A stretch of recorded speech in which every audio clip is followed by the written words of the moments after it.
कहानी सुनाने से पहले दोस्तों जिन्होंने हमारा चैनल सब्सक्राइब नहीं किया वो जल्दी से सब्सक्राइब कर लें। दोस्तों जब भी कोई नया घर लो तो सोच समझ के लो। ये कहानी है एक छोटे से गांव की जहां एक मियाँ बीवी ने घर लिया और वहां उन्हें कुछ मुश्किलात का सामना करना पड़ा। देखते हैं आज की कहानी में।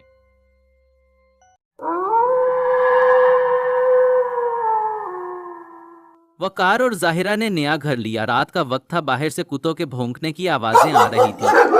जाहिरा बहुत घबराई हुई थी कि कमरे में किसी के चलने की आहट महसूस हुई।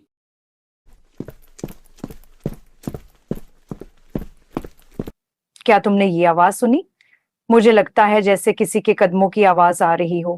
क्या? मुझे तो कुछ नहीं सुना। तुम्हें क्या हो गया है? सिर्फ हवा का शोर होगा। नहीं जी, आवाज कुछ और है, जैसे कोई हमारे कमरे के करीब आ रहा हो। दोनों थोड़ी देर खामोश रहते हैं, फिर अचानक दरवाजा खुलता है। ये क्या?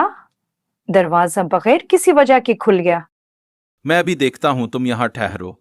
वकार दरवाजा बंद करने के लिए कमरे से निकलता है। बाहर तारीकी है और कमरे में एक अजीब सी सर्द हवा चल रही है। वकार वापस कमरे में आता है।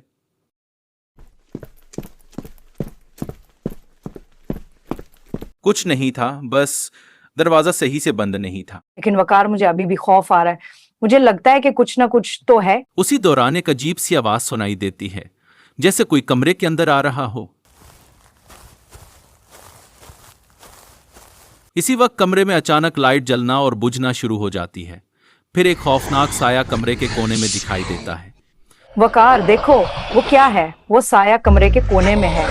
ये क्या था? मुझे कुछ समझ नहीं। साया आहिस्ता आहिस्ता कमरे की तरफ बढ़ता है और अचानक एक भारी सांस की आवाज आती है। वकार, हमें फौरन यहाँ से निकलना चाहिए। कुछ तो गलत है, ये जगह हमें नहीं छोड़ रही। दोनों कमरे से बाहर दौड़ते हैं और चचा रमजान की कमरे में पहुंचते हैं। चचा रमजान, हमें मदद चाहिए, हम कुछ अजीब महसूस कर रहे हैं। ये बात समझने में देर कर दी। ये घर बहुत पुराना है और उसमें कुछ ऐसी रूहें बसती हैं जो अपने आराम में खलल डालने वालों को नहीं छोड़ती। चचा, तो आपको भी ये सब पता था? हाँ, मगर मैंने हमेशा कोशिश की कि तुम दोनों इस हकीकत से बचो। लेकिन अब जब ये हो गया है तो हमें उन रूहों को सुकून देना होगा। चचा रमजान एक पुराना किताब निकालकर पढ़ना शुरू करते हैं। अचानक कमरे में एक बहुत शदीद हवा चलती है और खौफनाक आवाजें आना शुरू हो जाती हैं। चचा, क्या हो रहा है? ये सब क्या है? देखो, तुम दोनों ने जिस रूह को तंग किया है वो अब बहुत गुस्से में है। हमें इसे सुकून देने के लिए इसके नाम का तावीज पढ़ना होगा। चचा रमजान तेजी से तावीज पढ़ने लगते हैं और अचानक वो साया कमरे से गायब हो जाता है। ये क्या हुआ? अब वो रूह सुकून में है, लेकिन याद रखो, ये घर हमेशा तुम्हारी आजमाइश लेगा। हमने जो किया वो सही नहीं था। हमें इस घर को छोड़ देना चाहिए। अब वक्त आ गया है कि तुम दोनों समझो। कुछ जगहें ऐसी होती हैं जहां न जाना ही बेहतर होता है।